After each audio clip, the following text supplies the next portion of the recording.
नमस्कार, आप देख रहे हैं न्यूज 9 भारत और मैं हूं आपके साथ अशोक चौहान। देश और दुनिया की तमाम खबरों पर आइए डालते हैं एक नजर।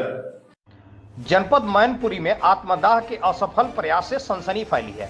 घटना को किसी आम आदमी ने नहीं बल्कि भारतीय जनता पार्टी के एक पदाधिकारी ने घटनाक्रम को अंजाम देकर सबको सकते में डाल दिया है। पूरा मामला जनपद मैनपुरी के करहल तहसील मुख्यालय का है, जहां गले में तिरंगा झंडा पहने युवक तहसील मुख्यालय पहुंचा और अधिकारियों पर अशोभनीय टिप्पणी करते हुए धमकाया। जब कोई अधिकारी बाहर नहीं आया तो उसने देखते ही देखते ज्वलनशील पदार्थ से भरी बोतल अपने शरीर पर उड़ेल ली और माचिस का मांग करने लगा। आत्मदाह का प्रयास देख तहसील मुख्यालय पर हड़कंप मच गया।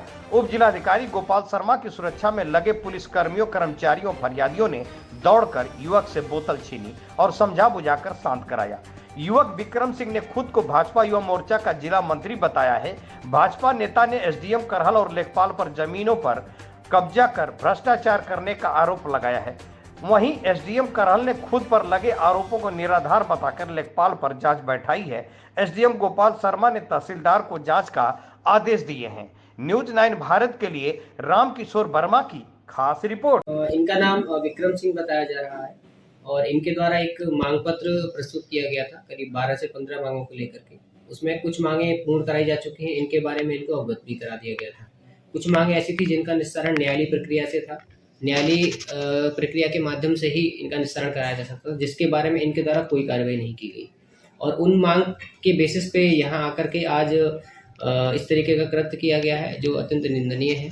साथ ही इनको बुला करके बात भी की गई, इनको बुला के बैठा के समझाया भी गया। फिलहाल संतुष्ट हैं और किसी भी प्रकार की कोई अनहोनी जो है नहीं हुई है। इससे पहले आपसे पहले भी एक एसडीएम साहब थे रतन वर्मा जी, उन्होंने इस व्यक्ति के खिलाफ कार्रवाई की थी। क्या उससे कोई इन्हें सबक नहीं मिला? देखिए, पूर्व में जो एक घटना सामने आई थी, एक व्यक्ति जिसको पट्टा मिला था, वो पट्टा धारक था और उसको उसकी जमीन पे कब्जा दिलाने के लिए एसडीएम साहब वहां गए थे। इनका कुछ आपसी रंजिश या कुछ अपना लोकल का इशू रहा होगा, जिसकी वजह से जहां उस व्यक्ति को पट्टा पे कब्जा दिलाया गया ये इन्हें स्वीकार नहीं था और उसी से आकर के ये उनके खिलाफ लगातार शिकायतें करते रहते हैं। तो इसके बारे में भी इनको बता दिया गया था, लेकिन चूंकि इनकी मांग है और कुछ ऐसी मांगे भी हैं जिनको हम पूरा नहीं कर सकते हैं, तो ये केवल दबाव बना करके प्रशासन के ऊपर और शासन के ऊपर अपनी मांगों को पूरा कराना चाहते हैं, जो किसी भी दशा में स्वीकार नहीं है। शुक्रिया। आज तहसील में आके आपने आत्महत्या करने की कोशिश की है, किस वजह से? एसडीएम साहब से यहाँ कई मामले थे जिन पर भ्रष्टाचार हो रहा था, जमीनों पर कब्जा कराए गए थे। आपका व्यक्तिगत मामला था या जनहित का? मेरा निजी मामला कुछ भी नहीं था, सारे जनहित से जुड़े मामले थे। तो इनसे समझ में करीब 1 साल से, अब मार्च अप्रैल से मैं इनसे मिल रहा हूँ, उन पर कोई कार्रवाई नहीं हो रही थी। जमीनों पर कब्जे हो रहे थे, सरकारी जमीन पे भी कब्जा, निजी जमीन पे भी कब्जा था।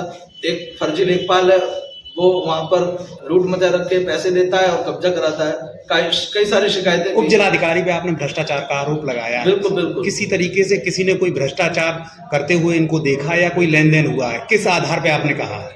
ये जिस जमीन पर कब्जा कराया गया हो और ये खड़े होकर, तो वो जमीन खुद ही बता रहे कि मेरे मतलब मुझ पर कब्जा, मेरा ऊपर कब्जा हुआ है। किस पार्टी से ताल्लुक रखते हैं आप? मैं फिलहाल देश समाज सेवी हूँ, तिरंगा धारण करके चलता हूँ। मेरा तिरंगा यहाँ पे ले लिया किसने, और भारतीय जनता युवा मोर्चा में मैं जिला मंत्री भी। भारत माता की।